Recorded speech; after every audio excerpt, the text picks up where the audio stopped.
What's up, SNA fans? Sorry about the technical difficulties again, but I made a second clip of the NXT review. But as all I was saying, like before y'all say like Super Ninja Austin, if that's the case, they put on a very amazing performance.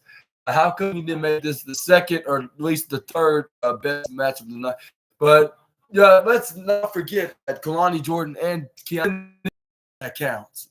So I was like, this could be fourth match, like because like that match, Kalani Jordan and Kiana James are wrestling like if it's already like stand and deliver already, like if they're fighting in the number one contender spot of being the next NXT Women's Champion, and also had a pretty impressive match between Alexis King and Von Wagner, even though that was like the third short match of the night. Like, but still, like I said, time is just a number. Like, even though like time could be slow or fast, like whenever it wants to be. But one thing it doesn't do is wait for anybody or anything.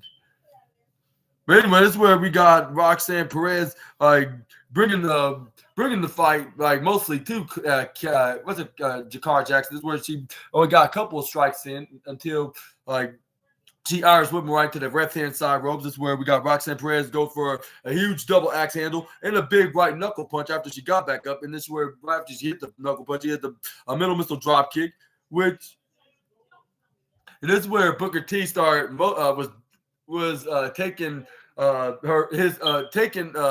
Perez's full side about getting the opportunity of the NXT Women's Championship, which Booker T's like, personally, I don't think that Shotzi should have opportunity. And then it's where yeah, Birdie.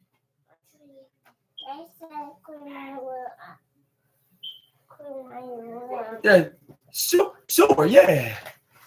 Yeah, we pick up, the whoever that's good, still good enough to play, we can just throw the toy box. And also the whoever that's broken up or torn up, like then you throw it away. Right. Yeah.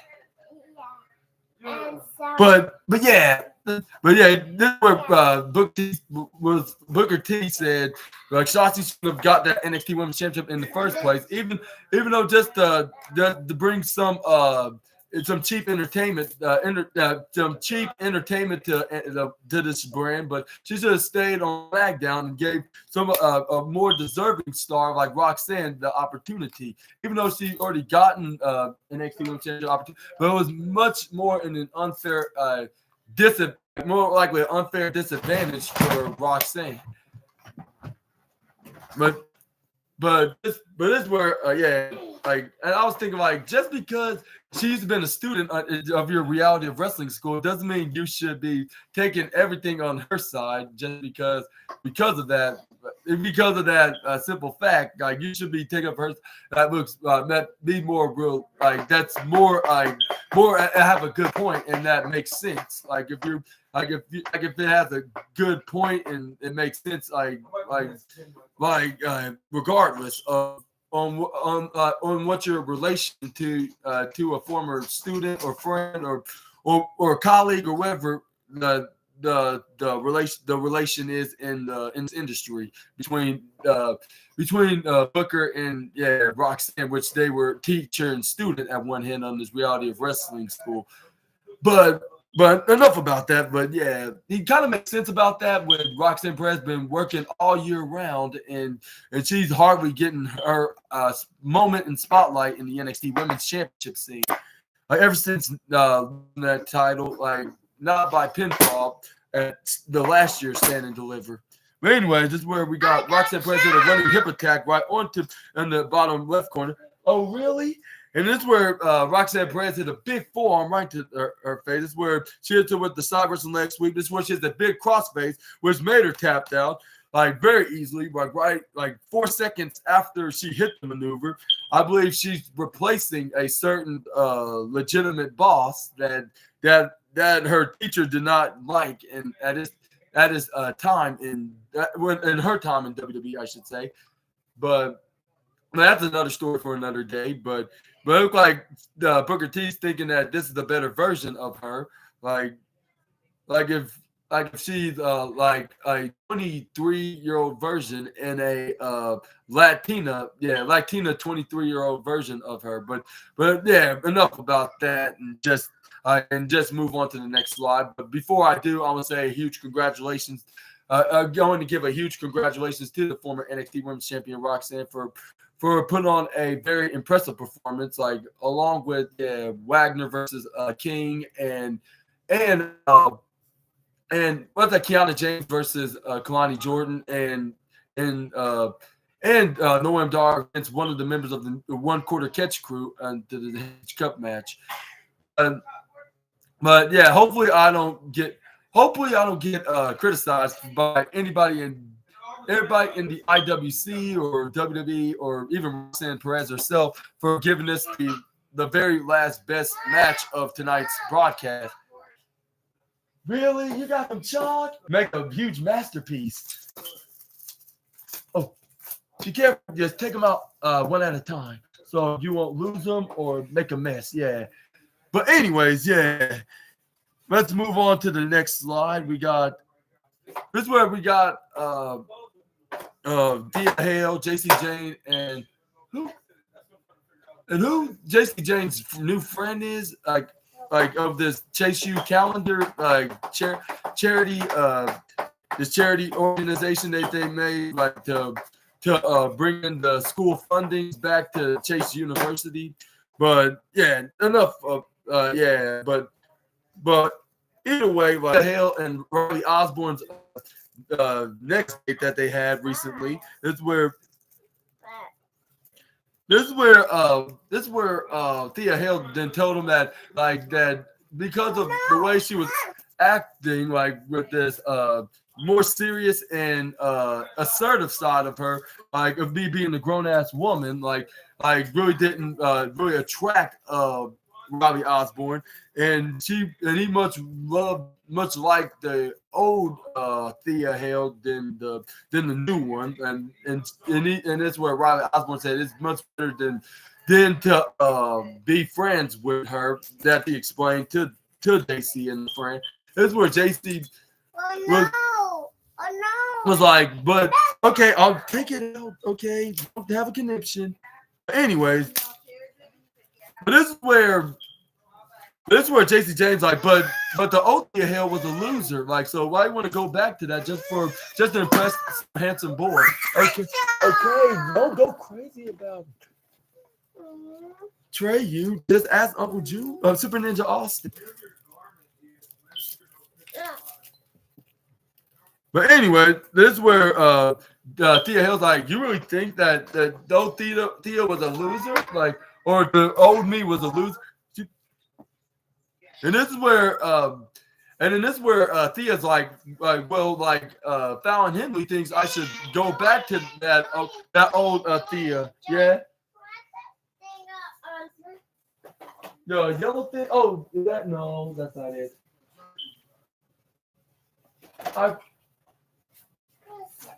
Where is that yellow thing? Yeah, that holds on to your chalk and your paintbrushes. I forget where.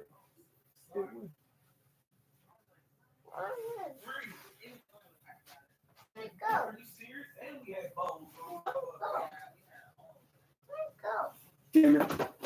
I cannot find it. Yeah.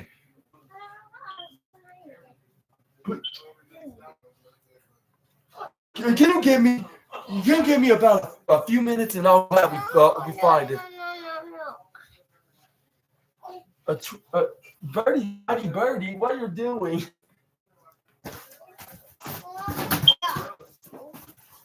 I remember seeing it the other day, but it seems like that I don't know where it went. But yeah, Uncle Super Ninja Austin promised that he'll find it. But yeah, this is where JC Jane was like, why are you taking advice from Fallon? Like, she's a complete moron. Like, she makes people and desperately makes them to be her friend. Like, and she said, and that old Thea is a complete moron as well because she desperately needs to be on Chase U University and have a designer shirt and yeah, like you do not want to go back to that version of Thea Hale. Like you're much better as the grown ass woman stick like that you are right now. Like and trust me, you got Chase and Duke like you already got friends. Like you don't need more. You got me, Chase, and Duke. Like that's all the friends you need. And again the rest of them are all losers. Like I had to come in and save the. I can and then and even for Chase and Duke, like they're all losers as well. Like if it wasn't for me, Chase U would be completely over. I was like, really? Like what kind of friend are you, JC? Like you're trying to draw strings attached to Chase U, like just because like you helped save them by raising money to save the Chase University, but that doesn't mean you have to brag about it. Like you should be like she's like I'll think like like JC, like why are you bragging about you saved Chase U and you're trying to get some credits and money points like for basically being the lifesaver of the fictional WWE university. It may have been a failure, but you should be doing this like in an honorable manner, not trying to get something in return. But anyway, this is where Kiana James came in. This is where Kiana James like, oh hey, hey Kiana, like I appreciate you getting the thank you for purchasing your a custom Chase U calendar the outfits or whatever that she said to her. This is where And this is where she was like, yeah, like they absolutely rock. And this is where JC James like, thank you. I see even Kiana James gets it. And then this is where JC James was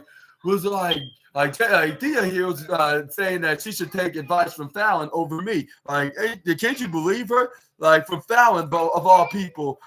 And then this is where Kiana was like, yeah, like Fallon, like she's bad news. Like she's the like Fallon Henley's the last person that we agree on that. Like end of discussion. This is where they start discussing about the Chase U calendar discount. Yeah, we're buying more merchandise from them, like which I'm not sure you want to buy anything and from JC James for being such an arrogant, egotistical witch, described the former Toxic Attraction member. But what are your thoughts on the segment with her being absolutely arrogant just because she saved Chase U? But that doesn't mean anything, only just for giving you credit. Like, and that's about it. Like, not to brag about it because that could easily be arranged and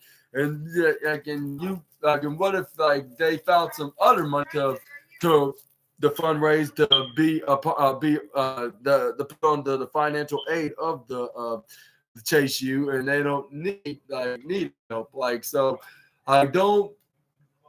Don't think you're all that, JC, just because you help Chase U out for continuing to be in existence on NXT. But enough about the criticism and stuff. Even though I'm not really being criticized, I'm just giving my opinion in the storyline's perspective of like as a kayfabe point of view. Like it doesn't seem like it's a good idea to brag about being, even though like I get it's all part of it's fictional kayfabe, like what they're doing here, but I'm just playing along with it and having fun. Like it sounded like if I'm really having this argument with JC James, like Sami Zayn and Simon Miller getting into an argument about the Blue Thunder Bomb being the least most devastating move or the most powerful move in sports entertainment.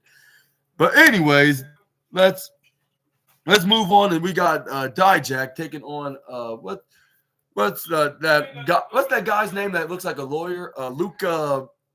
I'll say Luca Crucifield, I believe his name is. Yeah.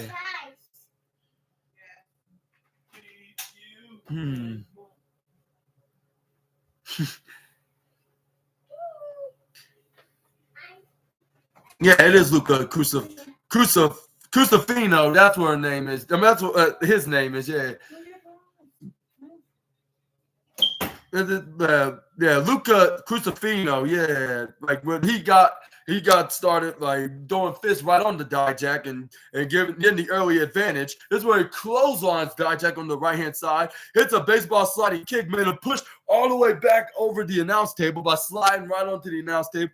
When luckily Vic Joseph slid right out of the way before he even got crashed right into the former Donovan Dijakovic and T-Bar. This is where we got Crucifino, then picks him back up. This is where he tried to go for a back suplex, which I was thinking like, luckily he's not going for a Blue Thunder bomb because Simon Miller would not tolerate that move, even though he's not the owner of WWE. Bomb. I'm just saying, like, he would not approve that, and he would probably contact Crucifino and say, "I order you not to I order you to not use that move. It's already bad enough Sami Zayn and Chris Statlander does that move." And then this is where Luca Crucifino would say, "You can't tell me what to do. You're not my boss, you bald a-hole. So get out and stay out of my business. If you don't like what you see, turn it to the next channel." And that you're not going to be criticized to someone that you're not going to be criticizing. Then this is where I'm like, "All right, I'll do so."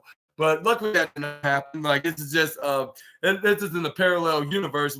If he did hit the Blue Thunder bomb on tonight's NXT, but he tried to go for a back suplex. But even when Crucifino tried to go for a back suplex, this is where Dijak started elbowing the back head of the lawyer-like wrestler. This is where he goes from the middle ropes on the bottom left corner. This is where you gotta try to go for a diving clothesline, but he gets caught with a big European uppercut.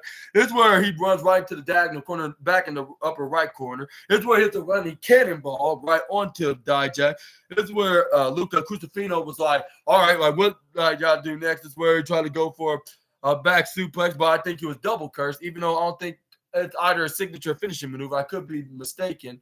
But let me know in the comments if that was one of the signatures or his finishing maneuver that he was trying to do to him. But yeah, Dijak started hitting right hands and punches. This is where he hits a single axe handle with the side of his fist. This is where he looked at Crucifino. This is where he's like, "All right, you're going to suffer my painful punishment. You should have stayed out of my business.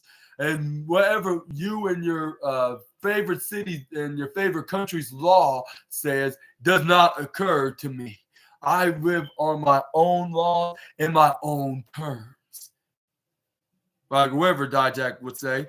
This is where he started hitting striking elbow strikes right onto the head, and then hit some back elbow right onto the head of Crucifino. This is where he hit the chop right onto the chest, which I believe he was not making Gunther happy, and Gunther's waiting for him to get called up back on the Raw so he can add him on, so he can absolutely kill him with his knife edge chop, which he's already on the envy list, even though he's probably on 176 on his envy list. But this is where he started hitting some knife edge chops like repeatedly more. But he started going down, going right up on nearly on the top by making up to at least 87 on the envy list. But this is where Luca Crucifino couldn't take it anymore. This is where he started hitting chops and slaps right onto Dijak's chest. So he's like, "I can't take it anymore. I don't care what Gunther about the ring general and his envy list. I'm going to get my justice on myself." And this is where Gunther's like, "All right, you're going to be also on the envy list, even though you're going to be on 168. Like, lucky you're going to get that. Because the rest of the guys are from AEW."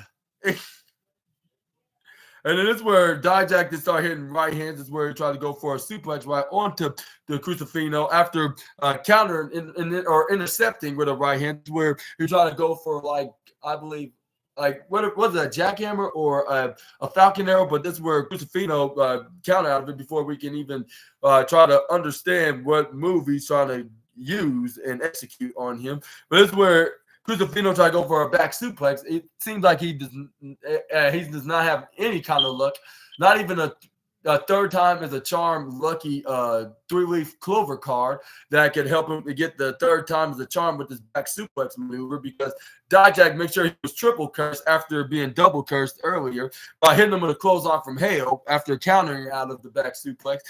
This is where Dijak slowly but surely got back up, and this is where I believe he tried to hit his finisher, but this is where Crucifino counters out of it, trying to hit him, whack him with like 3 different clotheslines before trying to go for one more. But this is where he got on the 4th time, but it seems like Dijak was not budging. This is where he then ducks out of the way. This is where he tried to hit his back suplex maneuver for the 4th straight time in a row. Not 4th straight, to try to go for a 4th attempt, which he must have found a 4-leaf lucky Grand Slam clover, which that's definitely a guaranteed. This is where he then finally hits the back suplex right onto him. Finally, which is something rare to see in wrestling matches these days. But this is where Crucifino was like, yeah, I finally got you where I want you. Now it's time to finish you off. It's where here's that running tackling clothesline, which made him fly up in about 6 feet in the air. This is where he tried to go back into the upper right corner in the diagonal from Dijak. But this is where when he run right back to Dijak, he gets hit with a discus boot right into the face. Spinned around. This is where he picks him up. This is where he hits. This is where Dijak hits his finisher, guaranteed, which is that move that looked like Sammy Guevara's GTH, which I keep forgetting what's the name of the move, but he knees it right into his face. 1, 2, 3, your winner, Dijak. And something surprising happened into this after this post match, when Joe Gacy somehow escapes out of his padded color room, I guess you could call it, inside Dijak's facility. And not only that, he amazingly got out of the straitjacket he put on him last week or 2 weeks ago. This is where Joe Gacy just started hitting some right hands right to his face, and started hitting some back fists and some right hands and send him right to the back. After Joe Gacy, right after Joe Gacy's theme music went on, this is where Crucifino or Luca Crucifino, if I'm properly want to refer him as his name, then put some kind of a crowbar right inside the stem of the steel steps, which nobody did not notice this. Who am I kidding? I think everybody noticed this, including Tony D'Angelo and Jenny Stax Lorenzo. This is where it was that was very suspicious. I want you to take care of him, whenever you can. This is where Channing Stacks Lorenzo was like, you mean right now? And they're like, no, later on.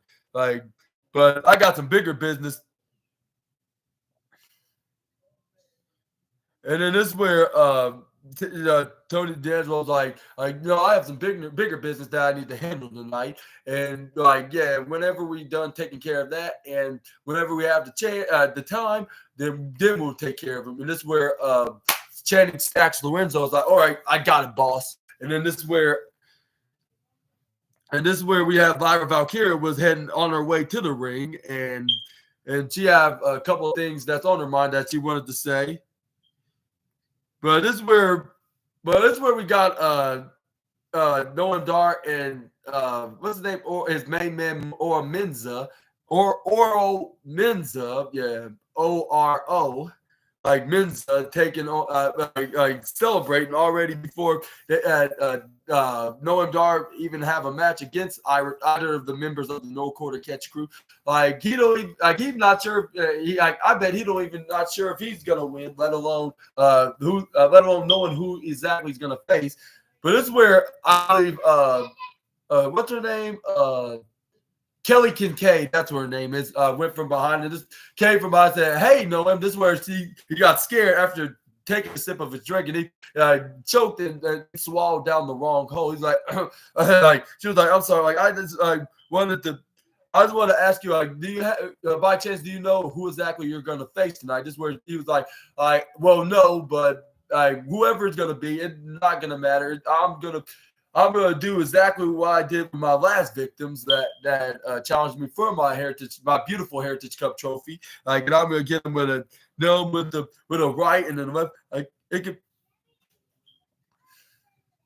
And you can say it could be either Drew, it could be either Charlie, it could be Kim, it could be that other guy. I forget. His name starts with letter M, and this is where he asked Menza. This is where Menza was like that. Let's just call him the new guy. Like, what does it matter? Like the point is we're gonna do a trophy. Like, which yeah, the guy that no one does not know who it was. It's obviously Miles Bourne, of course, but. But yeah, we all know that. But yeah, he was just being like obviously, or even if he wasn't, like that's a reminder I'm gonna give to the Scottish Supernova that it's Miles Bourne, the new guy that's teaming with Damon Kemp, Drew Gulak, and Charlie Dempsey is the no quarter catch crew. But anyway, this is where we got Noah Dar continuing. He's like it could be Charlie, like with his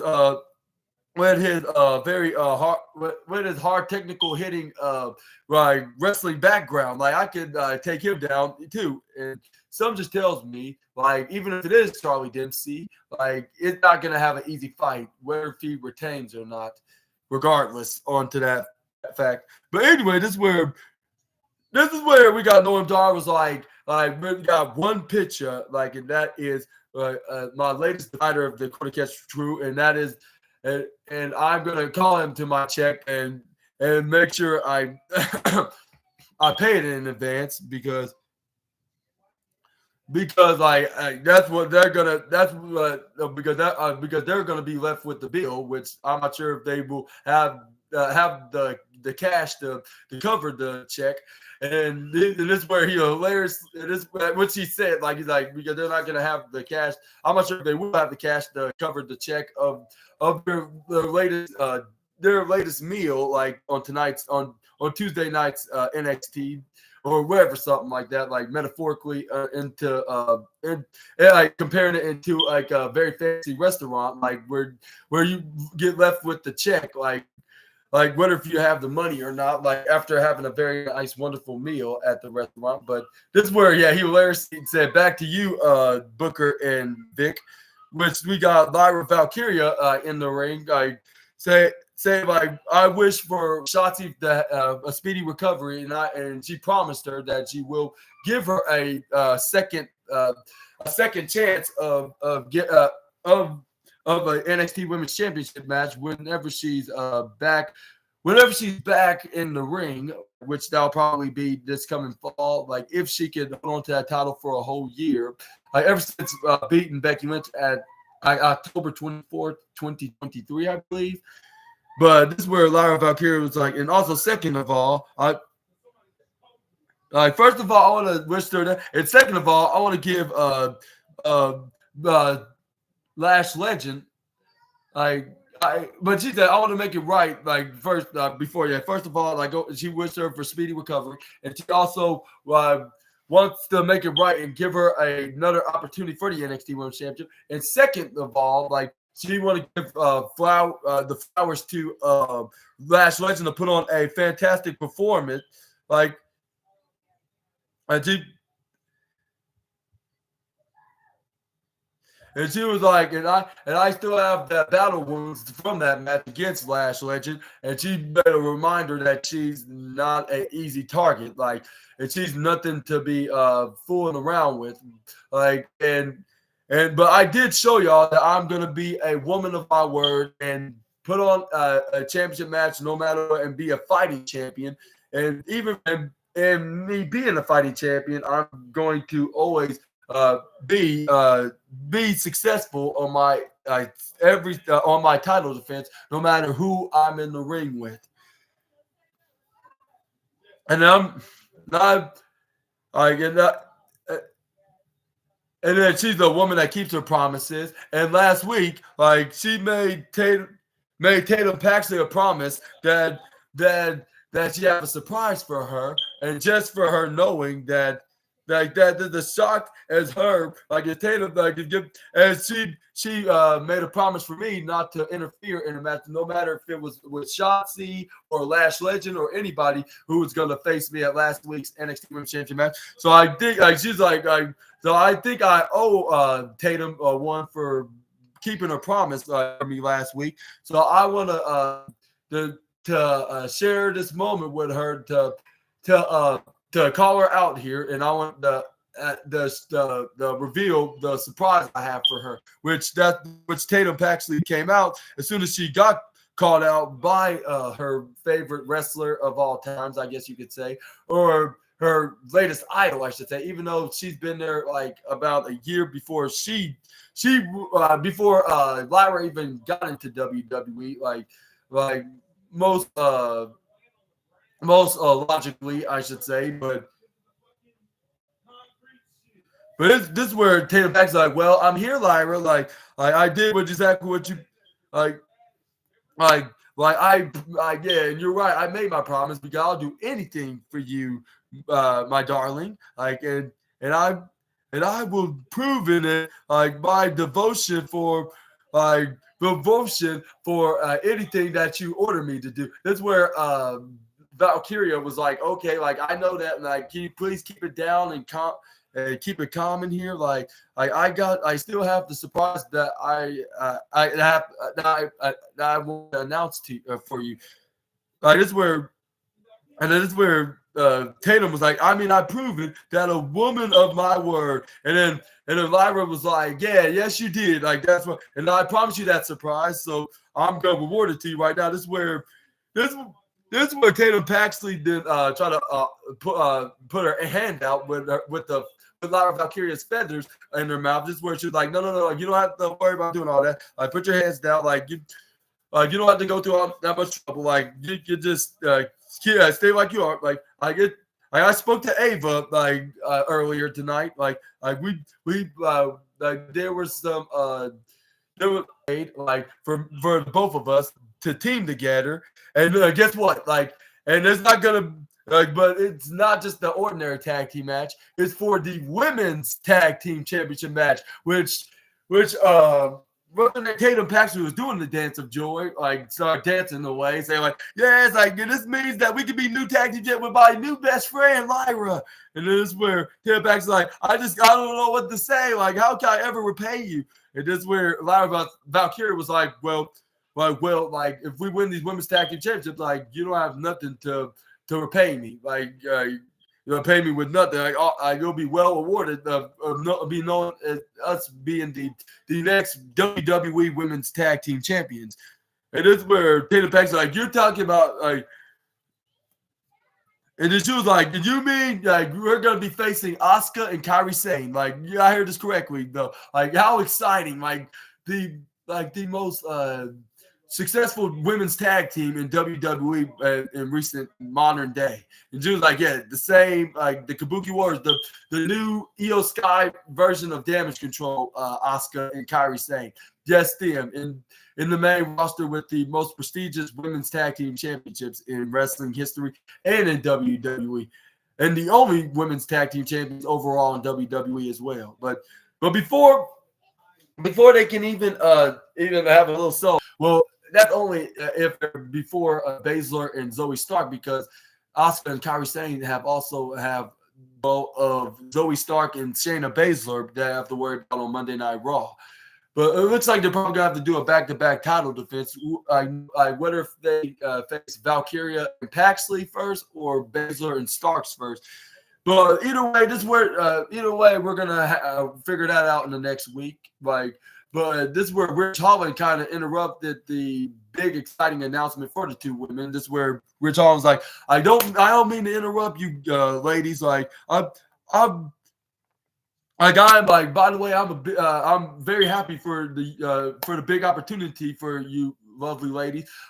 Congratulations, by the way. But if you excuse me, I got a few things to say to the NXT universe. It's okay if I could take the NXT the ring floor, I guess you could say, called the ring canvas.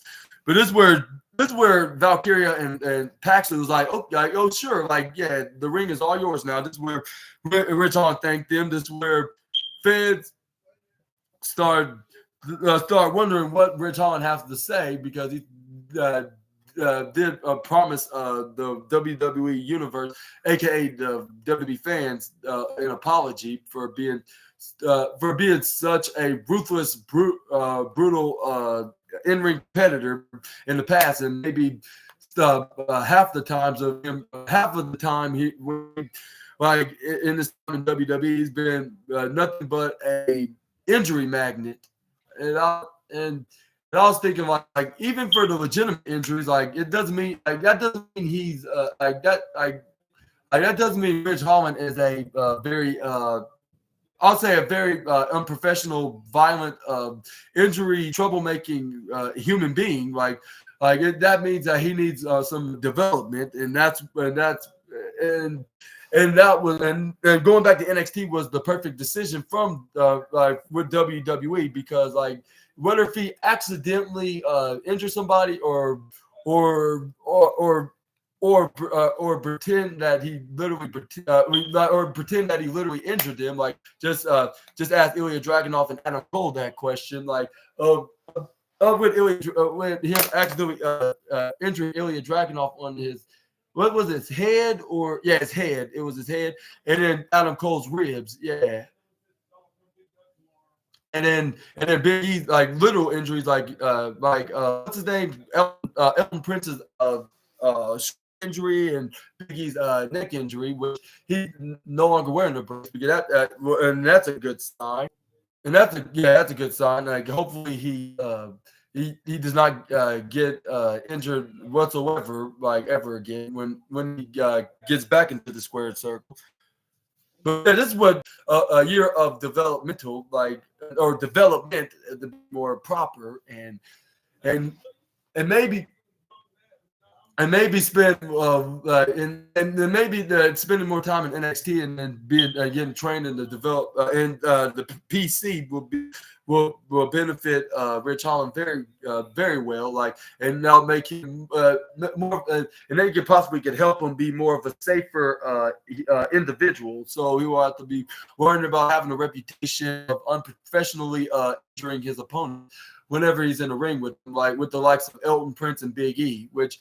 That doesn't mean he's a bad person and he's a bad person. He just he's gonna hit moves that's gonna cause accidents to happen. Like the old saying goes, accidents are gonna happen, and especially for this sport or industry, like there's gonna be unpredictable injuries that's gonna occur, like if you're not careful.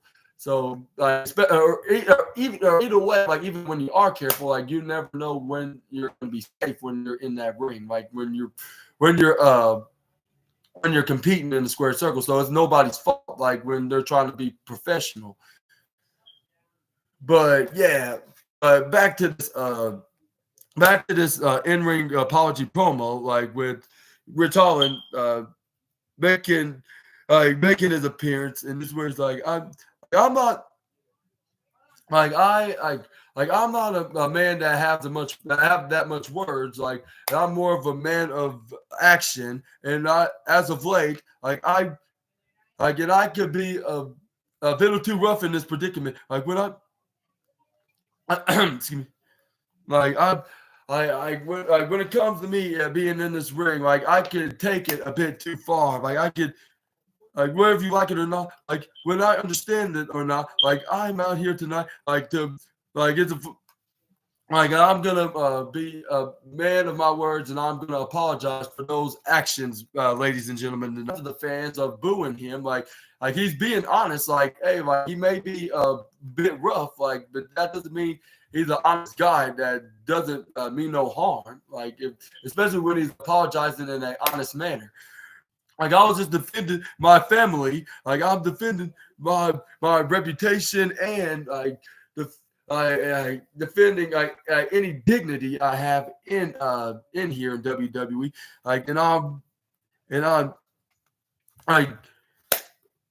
And I was just doing what I was supposed to do, and then there was no anything like intentional, and there's anything malicious behind any of it. And before he can even finish his promo, this is where we got the lights going off. This is where Vic Joseph's like, "What's going on here?" And this is where this mystery guy made his appearance known. Like, and he definitely made it known. Like when he made made his way into the ring, but not by the front entrance, much rather the back entrance, right behind Ridge Holland, which he was like, the truth will prevail, like which he it showed said it like in it said it in words like about 100 times onto the Titantron screen, like, and this where like it is where it showed like in the full screen and the NXT entrance, and I was thinking like, who is this guy? Is it like who is this mystery guy anyways? Like, is it Kazuchika Okada, or is it that guy that's a free agent, which I cannot place his name right now, that everybody been talking about that could possibly join WWE? But no, like, it's a much more shocking name that we haven't seen in WWE in about 5 years. Like which he's been on AEW like since then, ever since like leaving WWE, but around this time, actually, to be the exact, in February 2019. And if you don't know who exactly I'm referring to, then I'm just gonna say it right here. After he attacked Rich Holland from behind, this is where he took off his hood. This is where everybody was chanting 10, 10, 10, like, oh my, and this is where Vic Joseph like no way. And this is where it was none other than the Perfect 10, Ty Dillinger. Or should I say his name that he was on AEW, which Vic Joseph confirmed that he's going to be using for now. He's like, that's Sean Spear. Like, Sean Spear, they're allowing him to say his name. Ain't that his real name? I believe that's his real name. But it's a wrestling, but he's using it as his wrestling name, like outside of WWE. But now he's finally using it, like, instead of Ty Dillinger, like he's been using in WWE, which I think that's a good sign that they're allowing wrestlers that are formerly they're starting to use wrestlers' real names or their in-ring names, like outside of WWE, like whether if they're former WWE names or wrestlers that are making their debut in the company, whether if they're on NXT or the main roster, like most specifically either Raw or SmackDown. But let me know in the comments below on what your thoughts on this latest WWE return as of late, with Sean Spears making his surprising WWE return with the name he used outside of the Stanford-based company. Like, I was one thing I was surprised that he made his return whatsoever. Like, in over 5 years, since February of 2019, that we thought we would never see him for quite a while, probably not until the next half a decade at least. Like, but we did heard that he did recently leave AEW about a couple months ago. And we were not sure where he was going to go. Like, we could have seen him in WWE, even if there was a possibility that we could have seen him return. We would have expected to be on the main roster as Ty Dillinger, much rather than NXT as Sean Spear. And then this is where when he left the Capitol Wrestling Center arena, this is where he was asked by one of NXT's other backstage interviewers of what was his issue against Rich Holland and why did he attack him? Which he responded saying, like, I like Rich Holland, but he's on the wrong path, wrong path of his career in WWE, and he needs some guidance from someone like me to show him the right path of his journey of success and be more of a better wrestler than he was in his first run better than his first run here on NXT and the main roster. Basically, that's what he was saying, like, to the backstage interviewer. But fans were chanting like "Holy Sugar Honey Iced Tea." I was like, yeah, this is definitely the Holy Sugar Honey Iced Tea moment of the night, like, which I'm gonna put right on to the list on tonight's NXT, like, on my review video. But let me know in the comments below what your thought. Are you still stunned with Sean Spears making his return to WWE, which we never thought he would ever do, like, in the next 5 years? Like, he'll probably be like 2020. We thought 2029 before Spears will ever make his return back here in the WWE. But let's move on to the next slide. We got Obafemi outside leaving the building. This is where he ran into Brooks Jensen. This is where Obafemi's like, "What do you want, kid?" This is where Brooks Jensen's like, "Look, like, not look. Yeah." He's like, "Look, Oba, like, my boy Josh Briggs, yeah, that's his name. Josh Briggs said to grow some balls, like, so that's what I'm gonna do, and I am going to take my chances of busting them up by of growing them more by challenging you for that NXT North American Championship. Why explode them right or when I bust you right open, like and or not busting right open, like when I bust you up. That's what he said to him. I'm gonna bust you up, like when I take that North American Championship away from you. This is what Obafemi's like. This is not a type of fight you want to get yourself into. You wouldn't be on the you couldn't possibly be on the level even if you wanted to, or even if your life depended on it or something like that. This is where he walked away from Brooks Jensen. And what are your thoughts on to this confrontation between Brooks Jensen and Obafemi? Do you think Brooks Jensen's going to be the next number one contender? And when do you think that he's going to get this title shot against the reigning defending North American champion? Let me know in the comments down below. But this is where we got the second match of the night, which was Alexis King taking on Von Wagner. That's right. This is where we start off with Alexis King. Thought he gonna have an easy fight against the future WrestleMania main eventer. This is where they start spinning around. This is where they start grappling it out with Alexis King trying to push Robert Stone. He thought he was just an easy victim that he's gonna add onto his list of whoever he beaten, like ever since he made his jump to WWE from AEW. But this is where what's his name? Von Wagner. That's why he pushes him right off, saying like, "Don't let the niceness fool you." As you don't see my size, like you clearly not seeing my size, like you're so bold me taking me down just because you think you're the bigger man, like metaphorically and motivationally, I should say. Yeah. And this is where he tried to run up to the Von Wagner and try to attack him with a crossbody, but this is where he tossed him right into the same corner in the upper right that they shoved him to, like about 2 times in a row, actually, to be the exact. This is where he tried to go for a clothesline, but this is where Alexis King ducks out of the way. This is where he started hitting knife-edge chops, which Gunther was very provoked, like much more than he ever was earlier in the night with a Dijak and what's his name? Luca Crucifino, that's what his name is.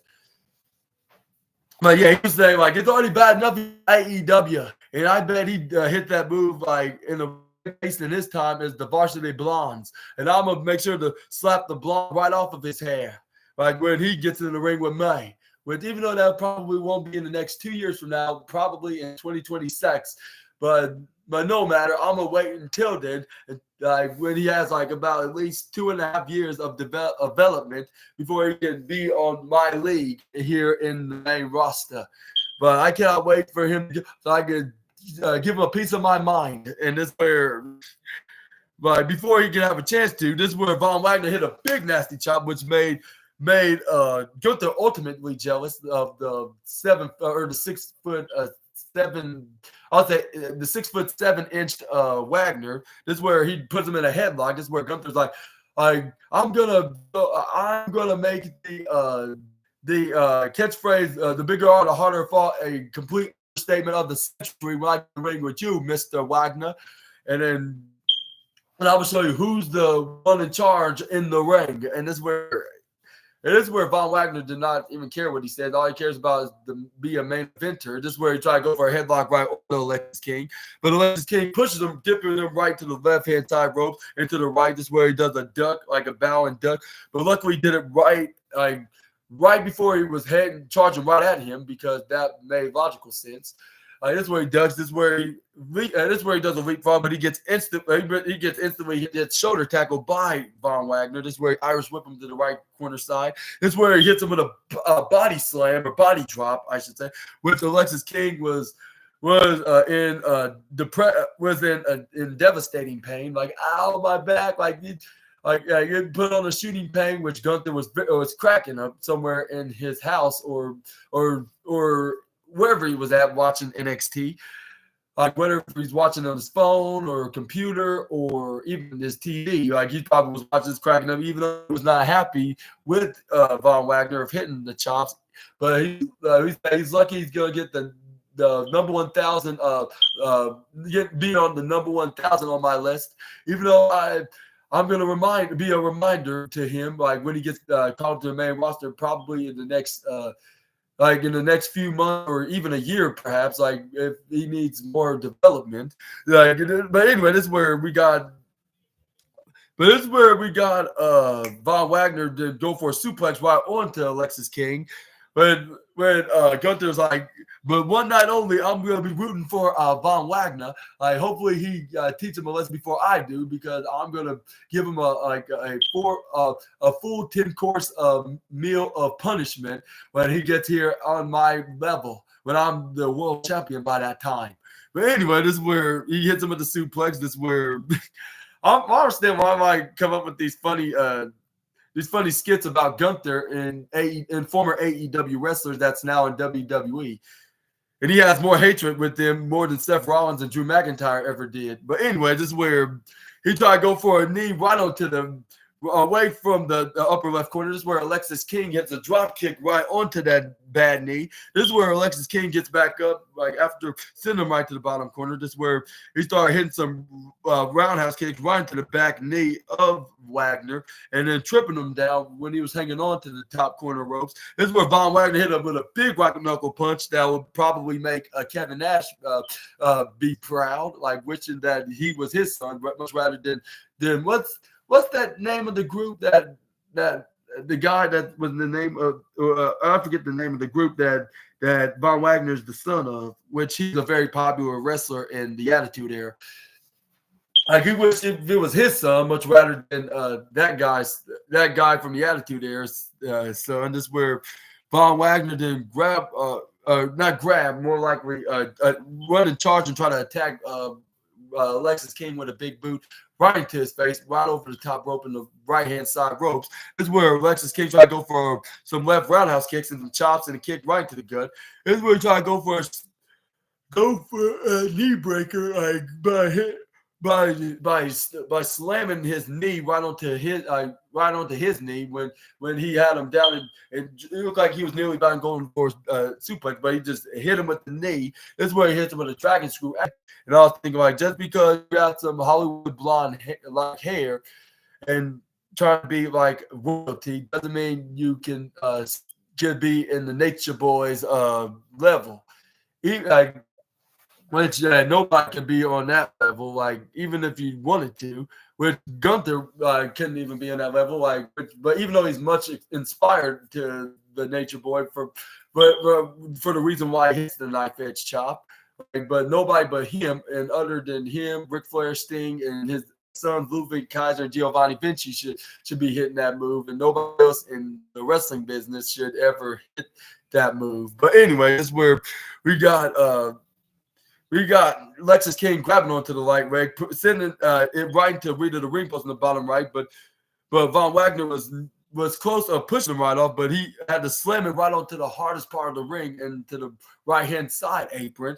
This is where afterwards, that's what Von got him to that advantage, and slamming Wagner's right ankle, left ankle, right onto the rear of the ring post, like slammed him right on there. This is where Robert Stone's like, curse you, Lexis King, you won't get away with it. Like, my boy Von's gonna make a huge comeback here. And this is where Von Wagner's like, that's what they all say, but they all fail when they get in the ring with me. This is where he try to go for a pin in a cocky manner, but the referee counted to 1, counted to 2, but Wagner kicks out at 2 even. This is where Lexis King started hitting strikes right into the back of Von Wagner, even elbow strikes. This is where Von Wagner tried to hit some strikes on left and right, but he could barely keep up like with him because his leg was not in a good situation, especially with Alexis King slamming it right into the canvas in the middle of the ring. And this is where he tried to go for like a dragon screw Achilles lock, like right onto the Achilles tendon of Von Wagner. This is where Von Wagner kicks him right to the right leg. This is where he grabs onto him, grab him around the neck, try to go for a choke slam. He's like, I'm sending you to hell where you belong, Alexis. But he's like, you know what? Then again, I'm going to let you live for now. This is where he pushes him right to the left side, hits him with a big right knuckle punch right into the face, like finally got him. This is where he hits him with another one. Like, Alexis King was surprised with getting back up. This is where he Irish him to the right corner side. This is where he got his knee up right down, like way too early in an ungenius manner. Even though he's not an idiot. I'm saying like he mistakenly did it in the most inconveniently less smart time, I should say. But this is where Alexis King started hitting a slap across his face, which he should have done that because he was on beast mode by that time, right after he hit him with that slap. This is where he runs right to the left corner side, but he gets big booted, which was 10 times better than the Hollywood Hulkster, or should I just call him the immortal Hulk Hogan, considering it's 40 years of WrestleMania. One of the guys that made WrestleMania like it is today, bro. Like, in a way, like, with his popularity, like, or defending his title against, what was it, against Hacksaw Jim Duggan on the first Mania, I believe. But anyways, this is where Von Wagner started grabbing the ropes, like, yeah, let's do this. This is where he grabbed and clotheslines him over the top rope, makes him flip out of the ring. This is where Robert Stone's like, yeah, get him, Von. Like, show him who's the boss of this fight. And this is where he started hitting him left, right, but this is where Alexis King pushes him right on top on the upper left corner, right on, and making him run into his manager Robert Stone. This is where Von Wagner started fighting back, hitting him with right forearms, throw him back in the ring. This is where he tried to check on Robert Stone. He was like, "Are you okay, man? Are you okay, bro?" And this is where what's his name? Robert Stone's like, yeah, I'll be okay. I'll be fine. Like, finish your match. Like before Alexis King gets back up, this is where he tried to go back in the ring, rolled back in. This is where he tried to hit his finishing maneuver, which is the inspired jackknife powerbomb, if you can consider it to be that way. This is where Alexis King did shin break what's his name's left ankle. What's his name? Von Wagner. Yeah, I can forget his name. It's obviously I know it, and I know the wrestler. Like, and he's been predicted that he will main event WrestleMania in the next couple of years. Anyway, this is where we got Alexis King, then got from behind and hit him with a big running lariat right on the back of the head of Von Wagner. This is where he picks up Von Wagner. This is where he tried to hit him with the the incarnated. Like, this is where Robert Stone distracted him, like, you cannot do this. Like you're not gonna get away with this. Like, you're not gonna put away my client. Like, my client's gonna come back and he's gonna slam you down onto this mat. And this is where Alexis King's like, yeah, says who? Like, he's done for, like, at this point. This is where he let his ego got the better of him to be arguing with Robert Stone. This is where Alexis King to try to hit a right hand, but luckily Robert Stone got out of the way before he could even lay a fist on him. Like, this is where what's his name then took advantage of this moment. What's his name? Von Wagner hit the most devastating move in all of sports entertainment, and surprisingly, he got the 1, 2, 3. I was like, finally. I was not expecting this. I was like, I thought this was gonna be a Lexis King moment, like with him taking an easy target to use against Wagner and hit the reincarnated right into the mat to get the 1-2-3. But impressively, that did not happen. And Von Wagner finally getting wins like he should be doing, like to show that he's a future world champion in WWE. Because I think he is. Like even my brother thinks he's going to be a future world champion because even he said that he reminds him of Kevin Nash, which he really do, like in a way, like especially when he hits that jackknife power bomb, just like the former Diesel and world heavyweight or WWE world champion. Yeah, I should say. Yeah. Anyways, but yeah, no pun intended to LA Knight, but which I think he really is. Like in the next couple of years, he's going to be world heavyweight champion or undisputed WWE champion. But anyways, this is where Lexis King start going sore loser mode, start attacking Von Wagner, and start messing up that leg. And this is where Robert Stone grabbed the back of the hair of Lexis King, hit the back fist right onto to Robert Stone, hit the reincarnate right onto him, right in front of Von Wagner's face, right into where Von Wagner witnessing it into the bottom right corner. And this is where the referee's like, get the hell out of here, King. Like, you made your point. Like, you don't need to do more damages. This is where we got a hype video with the Kabuki Warriors next, like, because they have their match against Lyra and Tatum Paxley at Stand and Deliver, I believe. Discussing this, like what strategy to use in order to become the new women's tag team champions. This is where we got Jada Parker was like, you two, this is where it's like, you two, I think y'all gonna be the ones that are gonna dethrone the Kabuki Warriors. Like y'all cannot stand a chance. Like y'all be totally embarrassed by Kyrie and Asuka when y'all step foot in that ring. Like when you step foot in that ring the first time against those two women. And this is where Lyra Valkyria and Tatum Paxley was like, oh really? Like prove it. Like prove it right here. Like if we're gonna be embarrassed, like prove it, like show us like how we're gonna be embarrassed and be buried by the reigning defending women's tag team champion. But this is where Ariana Grace didn't break up the fight before it even started. Like she was like, ladies, calm down. Like we're supposed to be a sophisticated role, you're supposed to be in a sophisticated role. Like we're supposed to be more reasonable with our words. And not anything they'll have to be solved by getting into a fight.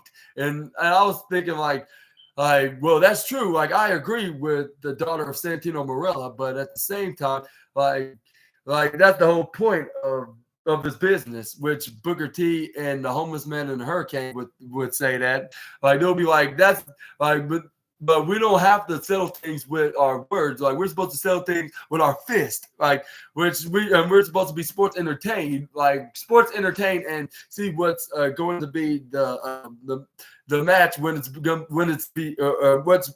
kind of match is gonna be headlining the upcoming pay-per-view or the next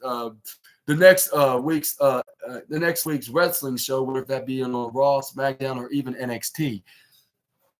What kind of big main event worthy match or championship match would it could possibly be with them saying like, oh yeah, like we like to see this, and we will put this on every single angle. Like everything's gonna be solved when we see the fist flying, and we're gonna see more.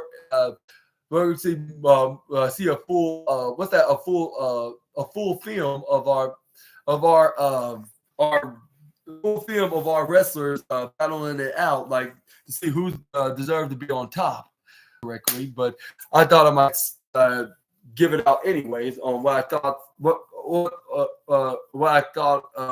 of this of everything being solved in two fights because it is wrestling after all. But I agree, like violence. But anyways, this is where Ariana Grace was like,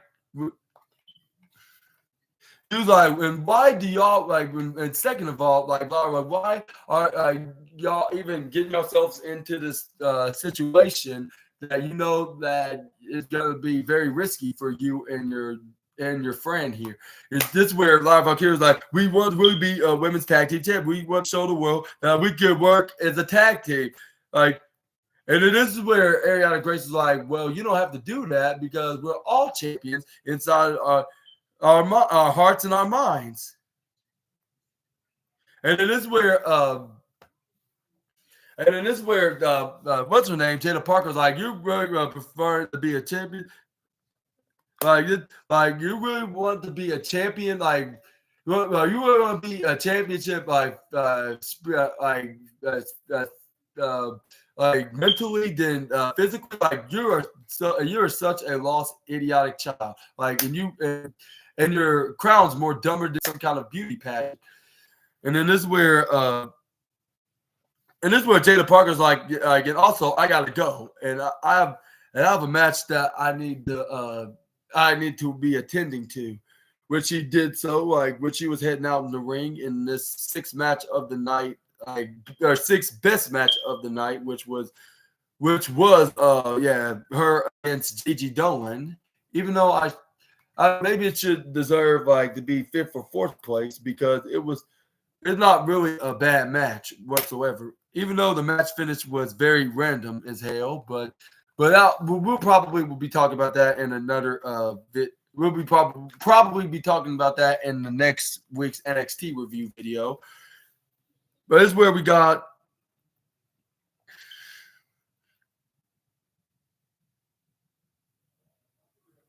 Jada Parker was given a beating to poor Gigi Dolan, even placing her right onto the lower right corner. This is where she hits her with that sliding leg drop, or bum drop right onto the midsection of Gigi Dolan, right off the middle ropes.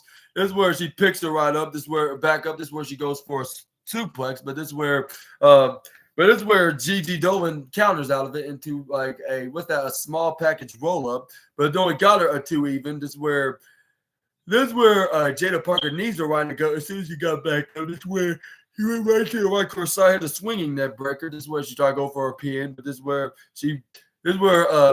Gigi Dolan kicks out at 2.2, I believe. But this is where we got Jada Parker then try to go for an abdominal stretch. This is where she was like, "What are you gonna do about it, Gigi? Like, I'd like to see you trying to do something about it." This is where she starts squeezing her out. This is where she try to get her to submit. But this is where Gigi Dolan started countering. This is where she started hitting right hands right to the face. This is where we got Ariana Grace then start begging the two women to stop fighting and settle this in a very positive and understandable conversation, so we can understand each other. But they were not listening to her. But they were not even paying attention and paying no mind to her whatsoever. And they don't not even care what was coming out of her mouth. They're like, whatever, like, we're not gonna let her be in the way of what we came in this ring for. This is where Ariana Grace was begging, pleading, and crying, even like saying, like, please stop, like, I'm begging you, like, it's not what we're all about. Like, this is where Gigi Dolan nearly had her with a ripcord clothesline, but this is where Jada Parker hit her with a big right hand and a back fist, like, afterwards. This is where Gigi Dolan hits one right back at her. This is where she grabs onto this is where she grabbed on the Jada Parker. This is where she hit her with a single axe handle right on her back. This is where she was kind of distracted with Ariana Grace. She was like, will you please stop it? Will you please stop begging and crying to me about not fighting? Like, I got a match that I need to be finishing and continuing. And this is where she goes for a right strike hand to the face. This is where she kicks right in the face. This is where she started hitting boots right into her face. right into her face on Jada Parker. This is where she picks her up. This is where she's like, all right, like now it's time to finish you, like finish the job, and this is where she nearly did. She would have gotten away with it if it wasn't for that meddling beauty pageant woman, like that wanted the to not settle things by violence, but with positive conversation. But that's not what this business is all about. Like if you do not want to do if you do not want to want want to see this, like why you're even here, like why you're even in this ring, like if you do not want to see these women fight each other, which this is the point of watching that's the point of that's the point of watching and being in this industry, like is to see both men and women like grappling it out, like grappling it out like in ring competition, because that's the point of wrestling. But anyway, this is where she was like, no, don't we? And this is where, like, it wasn't for her, she would have probably knocked her out and got the win. But this is where Gigi Dolan was like, no, please listen. Like, just listen to me for a minute. Like, I got this to say, please. Gigi Dolan's like, please stop begging me, like, begging to get my attention. Like, and this is where Ariana Grace was not listening. This is where she was continuing her plead, and this is where Gigi Dolan's like, I had enough of this little girl's big mouth. This is where she banged her with a big headbutt right to her face. That was one way to get her out of the apron. This is where they caught her off guard, and she attacks her from behind with a forearm right to her back. This is where Jada Parker hits the big forearm from hell right into her face. I need to stop comparing running attack moves like the clothesline from hell. More likely this big forearm strike right to her face, which I'm assuming that's a finishing maneuver because she did that to Adriana Rizzo, when she went for a pin. She got the 1, 2, 3, and she continuing her dominance in the singles run as a single star in the women's division NXT as of late. And I want to give a congratulations to Jada Parker of keep continuing to get these wins, and she's showing that she's continuing to excuse me. She's showing that she still have that she's a force to be reckoned with, like with her continuing getting wins like this, like by beating the likes of Rizzo, like someone that's like could be like also be a dominant force in the women's division. And then also she add another accolade of her defeating a former NXT Women's Tag Team Championship on her list, like of her resume of continuing to fulfill her resume in NXT, I should say. And do you think she's going to continue this? And this was going to lead her to a future NXT Women's Championship in the foreseeable future after Stand and Deliver? Let me know in the comments below about that. And do you think that Lyra Valkyria and Lyra Valkyria and Tatum Paxley will be the ones to dethrone the Kabuki Warriors, or do you think they're going to give a run of they're going to lose to the Kabuki Warriors, but they're going to give her they're going to give a run for their, like they're going to probably lose to them, and I do think they're going to probably lose to them, and they're going to and come up with but yeah, let me know on who's that going to walk out of NXT next week as the NXT women. Walk out of NXT as the women's tag team champion. But this is where we got Ariana Grace was like, yeah, you need to listen. You need to be less violent and less calm and more reasonable, more cooler and sociable. Now, this is where we got the main event of the evening and the match of the night, which is none other than Charlie Dempsey. What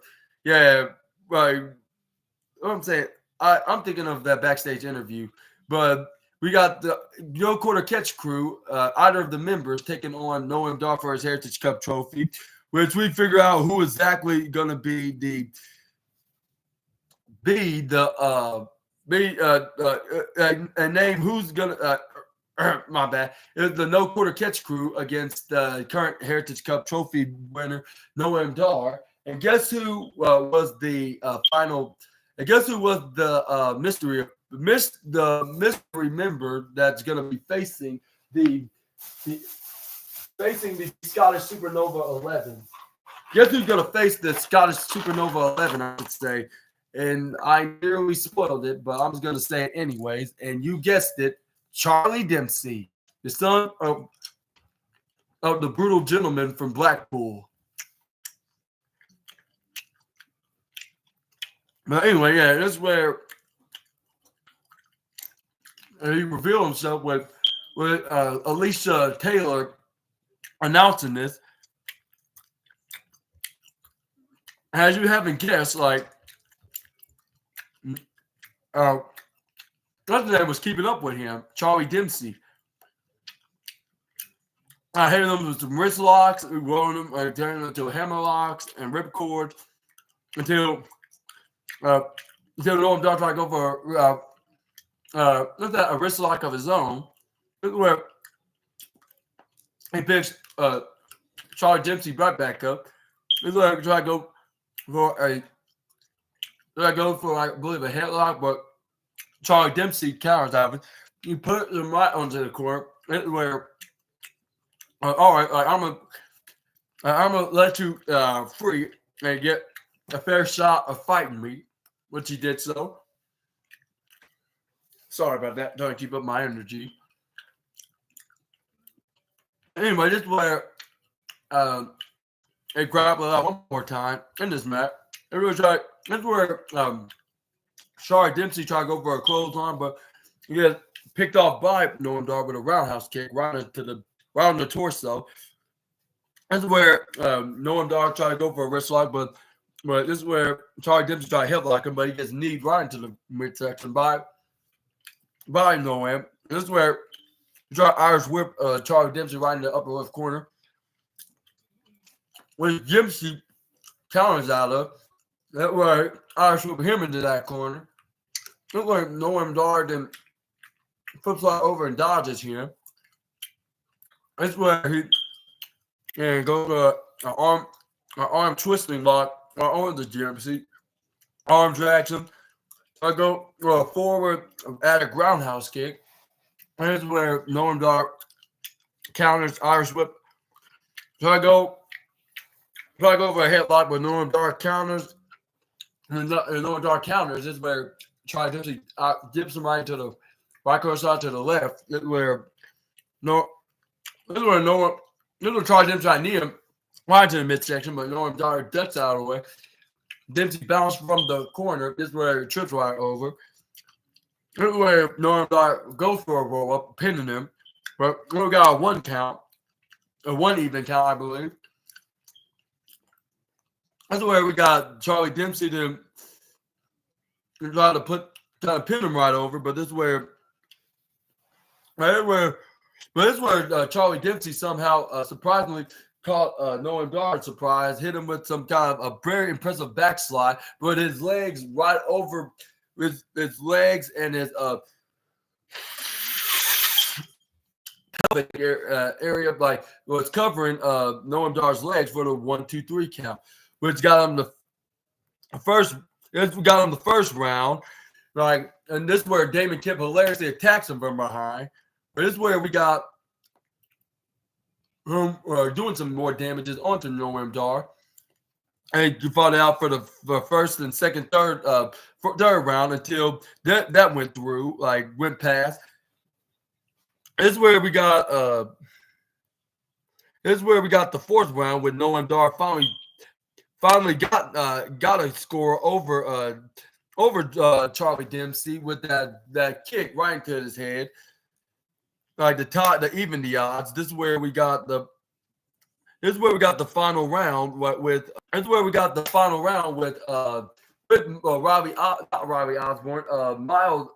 Miles Bourne distracting the referee. But this is where Oral Menza knocks him right down, tripping him over face first, right onto what's that side of the ring? The ring apron, like the bottom corner side of the hardest part of the ring apron. This is where we got, I believe, Damon Kemp throwing Oro Menza face first right onto that ring post, right into the lower left. But this is where we got. This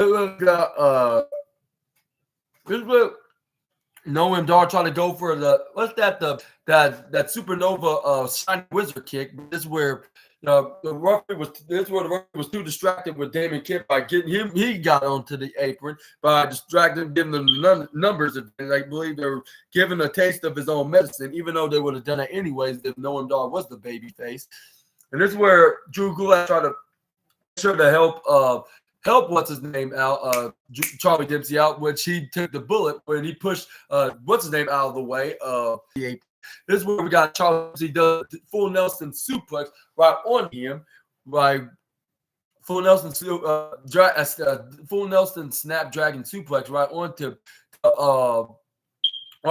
Noam Dar for the 1-2. For 1-2-3 in a shocking manner, and I thought Charlie Dempsey would do this. I was like, even though we could see him closely getting that Heritage Cup trophy, but not sure if he's gonna actually win. But he literally did. Like when I heard the referee counted to 1, and counted to 2, and finally to 3, I was like, he literally did it. Like, and my eyes were more bigger than this. I was like, how did Charlie Dempsey literally defeat what's his name?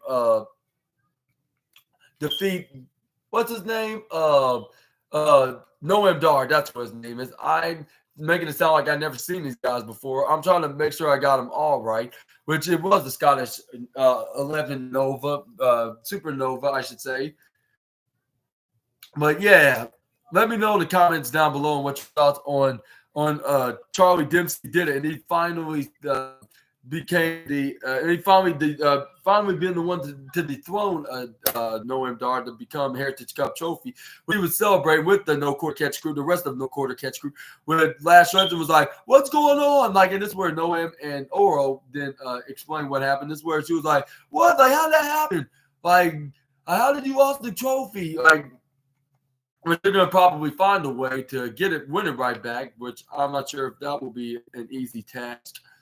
But only if WWE still see him as a NXT star or of some sort, like still see him still see him as the mainstay or NXT. If they don't see him being brought up to the main roster very soon, I can see him winning it right back at Stand and Deliver. But it'll probably be a rematch. And if they do see him as the main roster star, I think we could see Drew Gulak retain. I'm not Drew Gulak, Charlie Dempsey, his teammate, and the son of William Regal. Yeah, he did put on an impressive match, and that's why he's getting the number 1 match of the night. And let me know in the comments below if it deserves the number 1 spot, or do you think another match does, like for an example, like Kalani Jordan versus Kiana James, or Roxanne Perez versus Shakara Jackson, or the Good Brothers versus Idris Anafe and Malik Blade. I'll let you speculate that in the comments down below. But this is where we got Dijak later on arguing with Ava about getting in brawls with Joe Gacy as of late, where Joe Gacy wasn't finished with him. Even when he was arguing with Ava, he went from I started attacking her, which attacking him is gender, which he not a she. But anyway, this is where he started hitting right hands to him, like beating him right in front of the cameraman's face with him run into the cameraman. This is where Ava starts screaming for security, help me break this up, and she was like, you guys stop it, like not here, and this is where she booked the match for them, and it's gonna be an asylum match, and I was thinking like, when was the last time I saw an asylum match in WWE? Oh, that's right, when it was the last time was when their former WWE employees, I should say, WWE's former employees, that's now All Elite in the other company, which they're now known as former AEW World Champions under their belts, along with them being former WWE World Champions. But yeah, let me know in the comments below who's that going to win. And then it's been announced that Vic Joseph said that whoever wins this is gonna have no choice but to leave each other alone for a while. Like, and there's no after this, no beef with one another ever again, and never get into any more altercation. They're gonna settle their differences in this stipulated no DQ steel cage like match, like a steel cage, like steel cage build inside steel cage match. I should rephrase it as. But this is where we got Ilya Dragunov coming out with Carmelo Hayes. With this is where Ilya Dragunov was like, I believe in transparency. I believe he said. The transparency. This was like he also continues saying now, like it just shows that who you are, Ricardo. You're willing to stick like this, like you stood like you would stand apart from anyone that comes to your way and anything like for the championship gold right in front of your face. And this is where Carmelo Hayes was like, yeah, absolutely. Again, it's crazy that these true factual statements are coming from you, Ilya. Like the same man that said this week, you're gonna take my soul. Like how psychotic you are. Like, like even if you had the ability of doing that, like you're never gonna take my soul. No matter how no matter how hard you try. You're like, hey, but hey, man, listen, like the only difference between you and us. The only difference between us is I'm like about 1,000 times more coded than you are, Ilya. And this is where Ilya Dragunov's like, no, like, do you believe that like NXT Universe here? This conversation in this contract signing segment that has anything to do with that has nothing to do with let my security escort you out of escort you out of here. Escort you on the way out, I should say. That's what I meant to say. But phrasing my my recap of Carmelo Hayes' statement. That's where Tony D'Angelo was like you don't have to beat Ilya to become NXT champion. You know that, and you don't have to be the NXT championship just to make things move around here. Like that's supposed to be. Like there's only one Don here in this NXT. And this is where he snapped his fingers. This is where the security guards stepped right down. And this is where fans are like, oh, like he just made his security guards turn against him, which they technically did. Which I believe Carmelo Hayes was not very happy that they just do that, like making themselves look like traitors. But I don't think they're just Carmelo Hayes' security guards. I believe they belong to World Wrestling Entertainment on here on NXT. They belong to World Wrestling Entertainment. Like they're NXT security guards and not no wrestler from WWE on either the main roster on Raw or SmackDown or even this developmental show itself. Does not have any control over the security team, even though they seem like they do, like on the fact that they always keep attacking them, and most of the time always on the script that they do attack them, like just the but it's like that's the Don, like you're this of NXT or you're that on WWE, like which that's what usually the scenario is, but I am talking right here. And this is where fans were cheering like, yay, like, yeah, like shut him up, Tony. Like someone needs to stand up to the selfish I'm speaking for everybody. You say Melo, when you say Melo is this and Melo is that, and he's here and there. Like we're getting absolutely sick and tired of hearing this every single week and complaining that you're no longer the NXT championship, and we're getting sick and tired of you being. But like it just seems like I'm talking to you, like Melo, and this is where Melo turns away, and I'm impressed. Like you do dress up like a champion, like you can hear me, like much more than this. More than knowing me, put your ear on silent so I can for the NXT universe that everybody will want that I am going to be coming for them. And this is where on your way all the way to the top, like and prove making an impact for yourself. And this is where he's like, and I'm telling you right now that they're going to earn my shot of getting a number one contender spot as the when in a, by announcing that I want to be in a number one contenders match against you, Carmelo Hayes, which Carmelo Hayes was in shock. He's like, you cannot do this. Appreciate that. But the thing is, like, if Melo agreed, please tell him that he can't do this. Like, and it's already a done deal between me and Ilya. And this is where and then officially on who should be your opponent at Stand and Deliver. And then, but like, however, like if you agreed on to this number one contenders match, like, again, the only thing that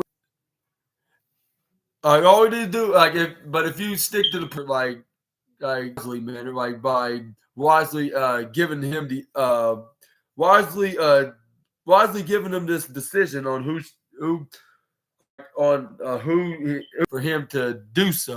But anyway, this is where Ilya Dragunov was like, honestly, like I would like to see what like in my life would love to see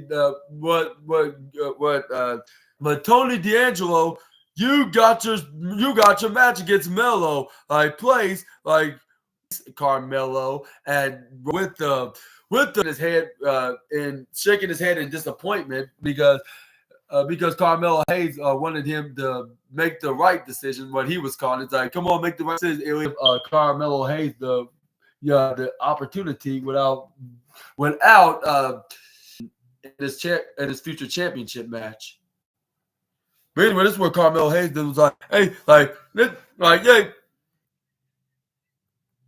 Like, he's like, you think you're just gonna steal this championship opportunity away from me, D'Angelo, and be rude and do it in a rude manner right in front of these 5 people? Fans are like, 5 people? Like, you turned on us like a few weeks ago. So that's very hypocrisy of you to say that. And this is where Tony did. I mean, this like you just need to you need to start like you need to be picking up some old and some like on this chair. This is what he's like. But when it comes to the NXT championship, like contract, give me the damn contract. Everybody's like, boo, we do not want to see this. This is where Abel's like, oh Lord, like what have I done? The Dragon decision. It would be Tony D'Angelo versus Carmelo Hayes to see who's going to be his opponent at Stand and Deliver for the NXT championship. And who do you think is going to win? And could we possibly see the returning Trick Williams with him costing Carmelo Hayes for the NXT championship opportunity in this number one contenders match next? But yes, sir, man, that was basically your NXT with Carmelo Hayes signing the contract with the fan. At the end of the segment, and right before NXT went off the air, and yeah, that was basically. I would say this was my favorite segment. While I'll say between Von Wagner, Noam Dar, and Charlie Dempsey, Noam Dar took on Charlie Dempsey for the Heritage Cup Championship. Maybe because it was the most shocker of the night. Like next to Lara Valkyria mentioning second place to my favorite segment. But yeah, maybe the 2 matches were like shocker ones, with something I would at least expect. That I would thought that Noam Dar and Alexis King would have won competitors that were going to take home the victory of tonight's NXT. But yeah, that was very splendidly fantastic, and hopefully you guys enjoyed tonight's NXT for those who watched. And what are your thoughts on NXT? I would give it a 3.5 out of 5 stars. Even though like it wasn't the most exciting NXT, but it was still the most interesting and the most entertaining NXT, and have something to look forward to. Even though I didn't say it was exciting, description below on my YouTube video. Make sure to check it out. And it's Stand and Deliver, just like Road to WrestleMania, which I'm gonna be doing that until it will be WrestleMania as well. But make sure 6 and April 7. But subscribe. Make sure to click on that subscribe button on February 28th, 2024. And I'll be making my AEW Dynamite review because we got plenty of matches. I'm trying to remember, but it's just easily to forget them more than remember them, especially when they don't when I'm not in video. But in the meantime, just stay tuned till then, and hoping you guys have a excuse me. Hoping you guys have a great rest of your out. Bye bye, my SNA fans. Have a great night.